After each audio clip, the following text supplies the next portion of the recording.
আমি আর মা ধান ক্ষেতের পাশে কাজ করছিলাম, হঠাৎ আমার মনে হলে কেউ আমাদের দেখছে। আমি ভয় পেয়ে কাজ বন্ধ করে দিলাম।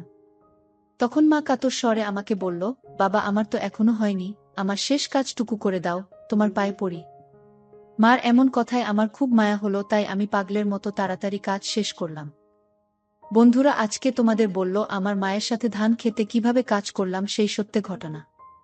গল্পটি শেষ পর্যন্ত শুনলে তোমাদের পানি ধরে রাখতে পারবে না। আমার নাম রাসু। আমরা মধ্যপ্রদেশের ইন্দোর এর কাছাকাছি একটি গ্রামে বসবাস করি। আমার বাবা রঘুনাথ অনেক দিন হলো বিদেশে গেছেন ভাগ্য পরিবর্তনের আশায়। তিনি আমাদের বলেছিলেন প্রত্যেক বছর 2 মাসের জন্য ছুটি নিয়ে বাড়িতে আসবেন। কিন্তু এখন তিনি আমাদের বলছেন যে আগামী 5 বছরের জন্য বাড়ি ফিরতে পারবেন না। কারণ স্থায়ীভাবে ভিসা পাওয়ার জন্য বিদেশে 5 বছর তাকে টানা থাকতে হবে। এটা আমার এবং আমার মায়ের জন্য একটি মর্মান্তিক খবর ছিল। কারণ এর অর্থ হলো এখনো আরও 4 বছর আমরা বাবার সাথে দেখা করতে পারব না। গল্প শুরু করার আগে আপনাদের আমার পরিবারের সাথে পরিচয় করিয়ে দেই। আমি আমার বাবা মায়ের একমাত্র সন্তান। আমার বয়স 20 বছর।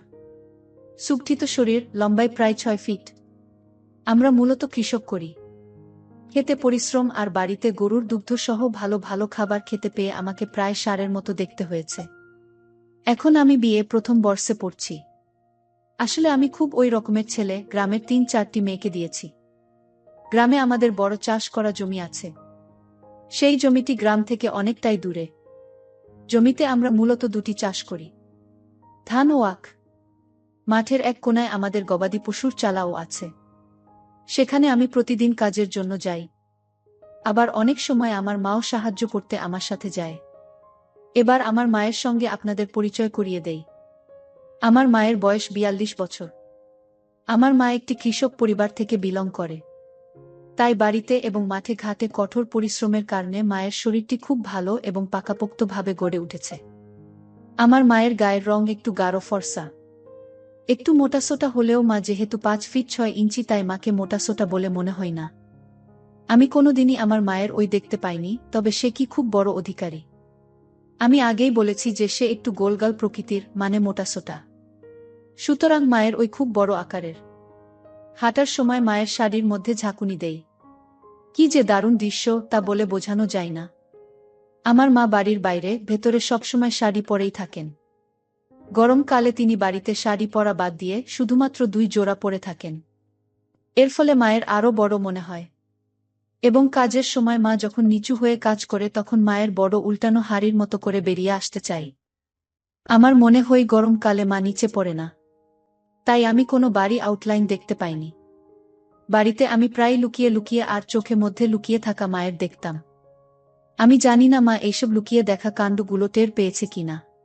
কারণ কখনোই আমি মায়ের দিক থেকে এমন কোনো ইঙ্গিত পাইনি যে মা বুঝতে পেরেছে যেই মায়ের তাকে চোখ দিয়ে গিলে খাই। আমার বাবা বাড়ির বাইরে থেকে আমাকে ঘরের মানুষ কি করে তুলেছে। আমার মা আমাকে বাড়ির বলদ বলে খেপাত।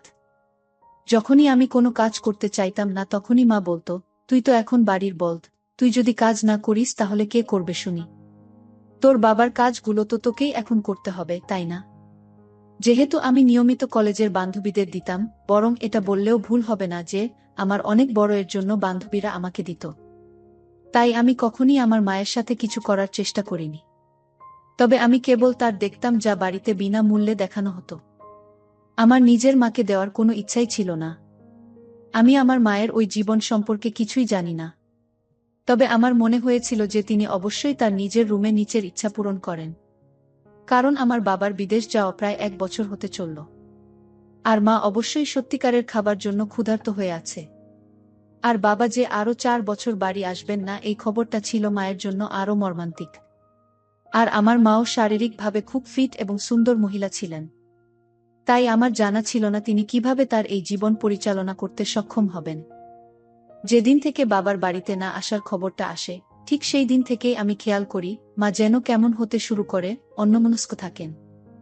এমন অনেকবার হয়েছে যে তার শোবার ঘর থেকে ওই আওয়াজ শুনতে পেয়েছি। মাকে নিজের ইচ্ছা পূরণ করছেন তা আমি বুঝতে পারতাম। কিন্তু আমার শুধুমাত্র শোনা ছাড়া কিছু করার ছিল না। গরমের দিনগুলিতে খুব গরম পড়ত। তাই বাড়িতে আমি কেবল একটা লুঙ্গি পরতাম। আর মা কেবল জোড়া টুপি পরত। অনেক সময় আমি লক্ষ্য করেছি মা আমার নিচের দিকে তাকিয়ে থাকেন। অবশ্যই সেই তাকানোটা কোনো ছেলের প্রতি কোনো মায়ের হই না, সেটা হয় এক পুরুষের ইচ্ছা থেকে বঞ্চিত মহিলার। মাঝে মাঝে মা আমাকে উত্তপ্ত করত এই বলে যে যেহেতু বাবা বাড়িতে নেই তাই বাড়ির পুরুষ বলতে এখন আমি, তাই আমার বাবার মতো বাড়ির লোকের সমস্ত দায়িত্ব পালন করা উচিত। বুঝতে পারতাম যে মা একটি স্পষ্ট বার্তা দিচ্ছেন। তখন আমার ভেতরে এক অজানা শিহরণ খেলে যেত। এমন সময় রসিকতা করে আমিও বলতাম যে সে বাড়ির মহিলা, তাই তারও সমস্ত দায়িত্ব পালন করা উচিত। এই ধরনের কথার উত্তরে মা বলতো, তুই যদি তোর দায়িত্ব পালন করিস তাহলে আমিও আমার দায়িত্ব পালন করতে প্রস্তুত। এইরকম ঠাট্টা তামাশা আমাদের মা ছেলের মধ্যে প্রায় হতো, কিন্তু কখনোই আমরা আমাদের সীমা অতিক্রম করিনি। বাড়ির কাজ করার সময় মা অত্যন্ত ঘেমে যেতেন, ফলে মায়ের সামনের উপর ভাসমান হতো। তখন মায়ের স্পষ্ট বোঝা যেত। যেহেতু মা বাড়িতে কখনোই জোড়াটুপি পারে না, তাই মায়ের আমার চোখে ধরা পড়ত। অনেক সময় আমি যখন মায়ের দিকে কামুক চোখে তাকাতাম তখন লক্ষ্য করতাম মা আমার দিকে তাকাত। হয়তো মা বুঝতে পারত যে আমি আমার চোখ দিয়ে মাকে গিলে খাচ্ছি, কিন্তু মা কখনোই আমাকে এর জন্য বকা দেয়নি। মা এমন ভাব করত যেন আমি যে মায়ের দিকে তাকিয়ে আছি মা সেটা টের পাইনি। আবার কখনো কখনো আমি যখন সকালে উঠে শিশি করতে যেতাম তখন আমারটা সোজা হয়ে আকাশের দিয়ে তাকিয়ে থাকত। তখন মাও আমার দিকে তাকাত।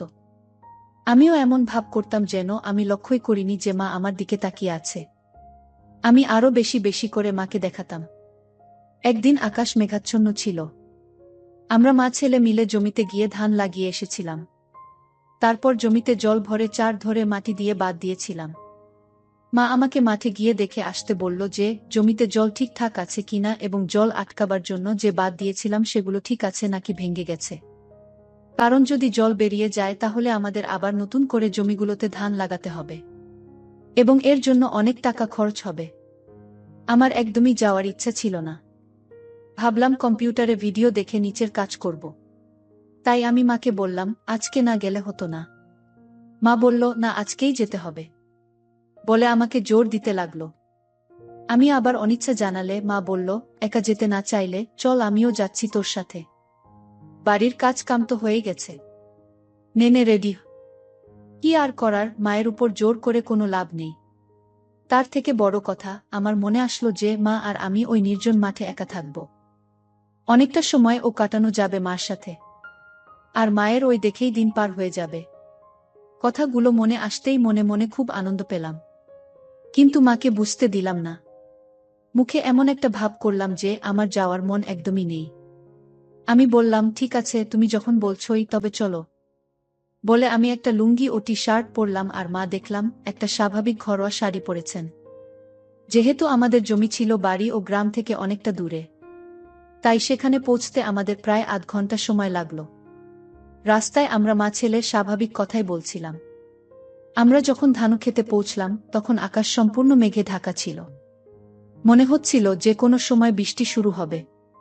তবে চিন্তার বিষয় ছিল যে বৃষ্টি থেকে বাঁচার জন্য আমাদের কাছে কোনো ছাতা ছিল না। একমাত্র উপলব্ধ আশ্রয়স্থান ছিল আমাদের গরুর ঘর, কিন্তু সেটাও মাঠের অন্যদিকে অনেকটা দূরে ছিল। আমি মনে মনে এইসব কথাই ভাবছি, হঠাৎ বৃষ্টি শুরু হয়ে গেল। মা আমাকে বলল, রাসু, তুই ওই দিকটা গিয়ে দেখ বাদ ঠিক আছে কিনা। আমি এই দিকটা দেখছি, বলে মা দেখতে লাগলো ভালো করে। আমিও চলে গেলাম মায়ের বিপরীত দিকে এবং দেখতে লাগলাম। দেখতে দেখতে আমি আর মা দুজনেই ভিজে গেলাম। দেখলাম এক জায়গা দিয়ে জল বেরিয়ে যাচ্ছে। মা আমাকে সেই ভাঙ্গা জায়গাটাতে কাদা মাটি দিতে বলল। আমি সঙ্গে সঙ্গে কিছু কাদা হাতে করে নিয়ে সেখানে দিয়ে দেই, কিন্তু জলের প্রবাহ বেশি থাকায় তার সঙ্গে সঙ্গে ধুয়ে গেল। মা আমাকে জিজ্ঞেস করল, কিরে হয়েছে? আমি বললাম, মা, ধুয়ে গেছে।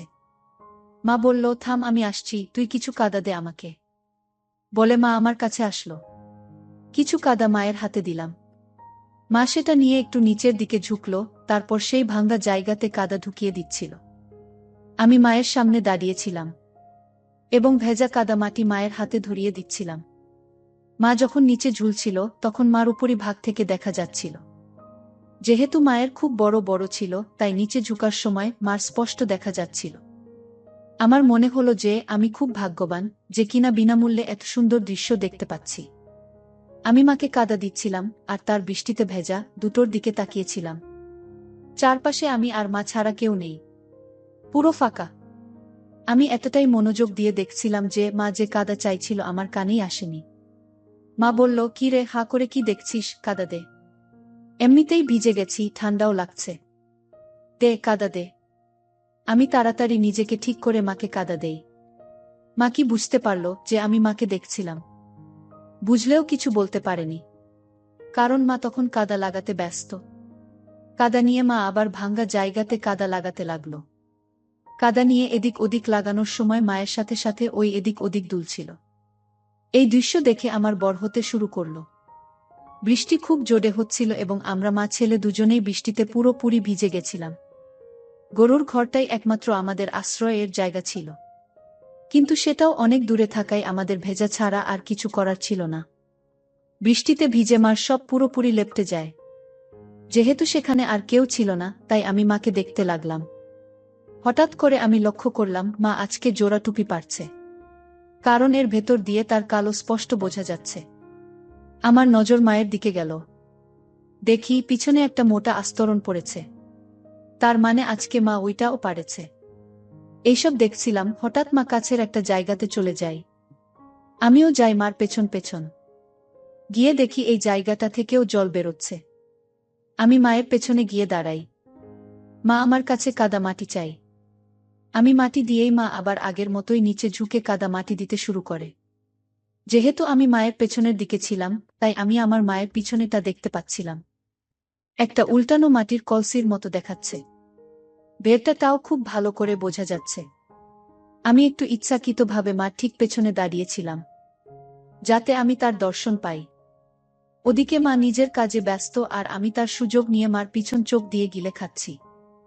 হঠাৎ করে মা আবার সোজা হয়ে দাঁড়িয়ে আবার আগের জায়গাতে যেতে চাইলে আমার বর হয়ে থাকা তার সাথে স্পর্শ করে। আমি ভয় পেয়ে গেছিলাম। ভাবলাম মা হয়তো এই কাজের জন্য আমাকে উদ্দেশ্য করে কিছু বলবে বা বকা দিবে। কিন্তু সে আবার নিচু হয়ে ঝুঁকে আগের মতোই কাজে মন দিল, যেন কিছুই হয়নি। যেহেতু মা চুপ ছিল, তাই এটা আমাকে সাহস দিয়েছিল। এবং আমার বর আবার বর হতে শুরু করল, যেন কাজ করার জন্য ফসফস করতে লাগল। আমি তাকে কাদা দিচ্ছিলাম, আর সে সেই কাদা নিয়ে ভাঙ্গা বেড়ার উপর রাখছিল। আমি ইচ্ছা করে বারবার তার উপর আমার বড় রাখছিলাম, স্পর্শ করছিলাম। কিন্তু মা এমন ব্যবহার করছিল যেন সে বুঝতেই পারেনি যে আমার বড় তার পিছন মারছে। এই পরিস্থিতি ছিল আমার সুবিধার জন্য এবং আমি এটার সর্বাধিক সুবিধা নিচ্ছিলাম। কিছুক্ষণ পরে মাটির বেড়া ঠিক হয়ে যায় এবং জল বের হওয়া ও বন্ধ হলে যায়। তাই মা সোজা হয়ে দাঁড়িয়ে প্রথমেই আমার ওই দিকে তাকালো, যেটা এতক্ষণে আমার ভেতরে তাঁবু সৃষ্টি করেছে। আমাকে কাদায় হাত ধুয়ে আমাদের বাড়িতে ফিরে যেতে বলল। ধানের জমিতে যে জল ছিল সেটা দিয়ে আমি আমার হাত ধুয়ে নেই। আমি ভাবছিলাম যে কিভাবে মার সাথে কাজ করা যায় বা অন্য কোনো পদক্ষেপ নেওয়া যায় কিনা। তারপর মাও মাঠে হাত ধুয়ে নেই জমিতে থাকা জল থেকে। তারপর বাড়ি ফেরার রাস্তার দিকে ঘুরে দাঁড়ায়। ঠিক তখনই যখন সে ঘুরে আমাদের বাড়ির দিকে পা বাড়ায়, তখন সে ধান ক্ষেতের কর্দমাক্ত ও ভেজা মাটির আলের উপর পিছলে পড়ে যায়। মার পিছনটা কাদা মাটিতে বাড়ি খায়। জমিতে আলের উপর দিয়েই মূলত আমাদের হাঁটতে হয়। কিন্তু মা জল আটকাবার জন্য সেই আলে কাদা মাটির জোড়া তালি লাগিয়ে দেয়। ফলে সেটা অত্যন্ত পিচ্ছল হতে পারে। তাই মা হাঁটতে গিয়ে মা পিছলে পড়ে যায়। মা এমনভাবে পড়ে গেছে যে তার পিছনটা নিচে মাটির সাথে লেপ্টে গেছে। তার শাড়ি এবং নিজেও কাদা দিয়ে পুরোপুরি মেখে যায়। পড়ে যাওয়ার পর আবার ওঠার চেষ্টা করলে সে চিৎকার করে ওঠে। আমি তাকে সাহায্যের জন্য আমার হাতটা মাকে বাড়িয়ে দেই। মা পুরোপুরি জমিতে থাকা জল কাদার মধ্যে শুয়ে পড়ে। সে আমার হাতটা ধরল এবং আমাকে কাছে টানতে টানতে ওঠার চেষ্টা করল। কিন্তু যেহেতু আমার মা খুব মোটা আর ভারী ছিল, তাই যখন সে আমার হাত নিজের দিকে টেনে উঠতে চাইল, তখন সে আমাকে নিয়ে ওই জলকাদার মধ্যে পড়ে যায়। এখন আমরা মা ছেলে দুজনেই কাদায় পড়ে যাই, আর আমাদের জামাকাপড় ভেজা কাদার ভরে যায়। আমি যত তাড়াতাড়ি সম্ভব উঠে দাঁড়ালাম। তারপর মাকে ধরে উপরে টেনে তাকে ওঠানোর চেষ্টা করলাম। মা আমার হাতের স্পর্শ বুঝতে পারল, কিন্তু মুখে কিছুই বলল না। উল্টে নিজের দুটি হাত দিয়ে আমার হাত ধরে উপরে ওঠার চেষ্টা করল। যখন সে উঠে দাঁড়ানোর চেষ্টা করছিল, তখন স্বাভাবিকভাবেই সে সামনের দিকে ঝুঁকে পড়েছিল। এবং যখন সে পুরোপুরি উঠে দাঁড়ালো, আমার হাত তখনও তার তোলা দিয়ে জড়িয়ে ধরার মতো অবস্থায় ছিল। তখন আমার বড় তার পিছনকে স্পর্শ করছিল। আমি ধীরে ধীরে আমার টাকে তার তরমুজের মতো উপর দিতে থাকলাম। এতে তার শাড়ির উপরে থাকা কাদা আমারও লেগে। যেহেতু তার পেছনের সবটুকু কাদায় ভরা ছিল, তাই দাঁড়ানোর ফলে আমার সামনের গোটা শরীর ভেজা কাদায় ভরে যায়। কিন্তু জানি না তখন আমার কি এমন হলো যে আমি আমার হাত দিয়ে মায়ের কাদা মাটি ছাড়িয়ে দিতে লাগলাম। সত্যি আমি চেষ্টা করছিলাম মায়ের শাড়ির উপর থেকে কাদা সরিয়ে দেবার। মা বুঝতে পারল যে আমি তার উপর হাত দিচ্ছি, কিন্তু সে আমাকে থামালো না। আসলে আমার নিজেরও মনে হয়েছিল যে আমি খুব জোরেই আমার মায়ের হাত টেনেছি। এটা মনে আসতেই আমার আরও বেড়ে যায় এবং আমি খুব জোরালো ভাবে দিতে থাকি। আমার এমন মনে হচ্ছিল যে আজ যেন একটা বড় গোল কোনো জিনিসের উপর পড়েছি। আমি তখন গান শূন্য, কিন্তু মায়ের দিক থেকে কোনো বাধা পাচ্ছিলাম না।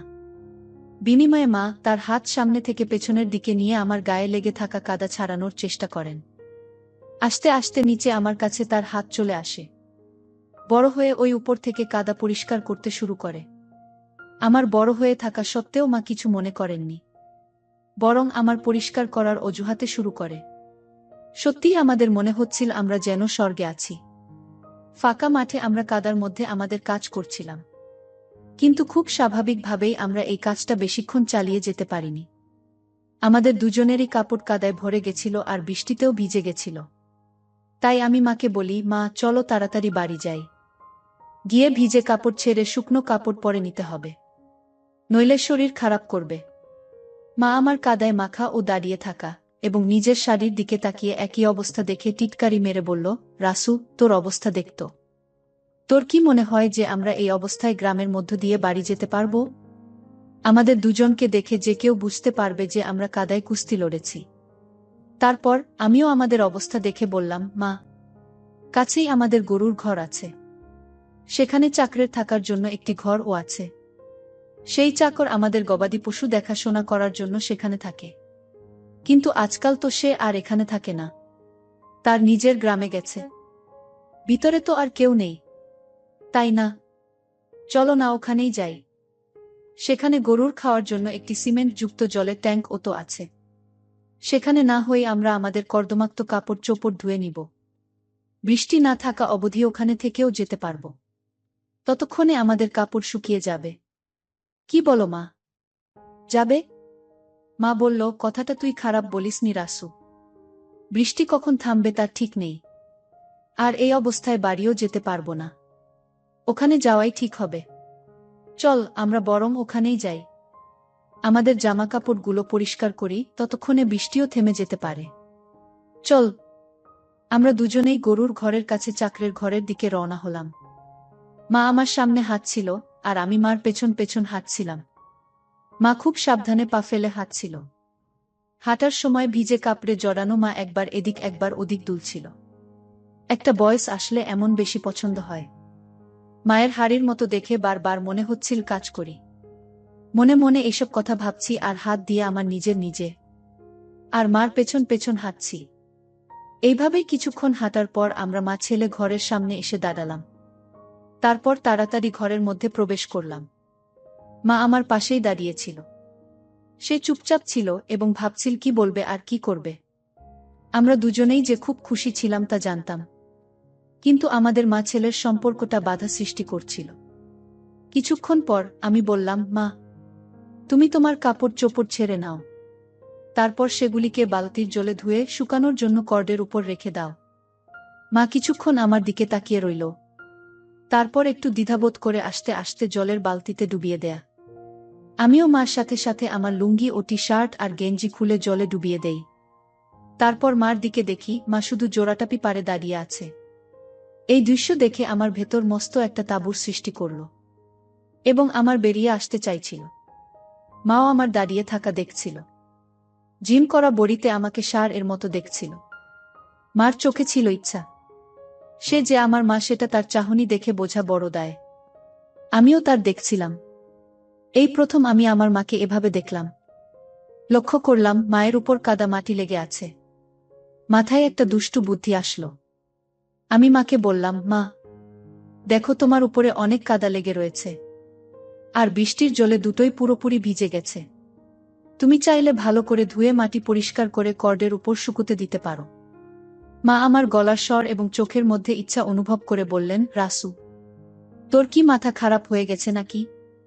তুই ভাবলি কি করে যে আমি তোর সামনে আমার সম্পূর্ণ হয়ে দাঁড়িয়ে থাকব? এটা কখনোই হবে না।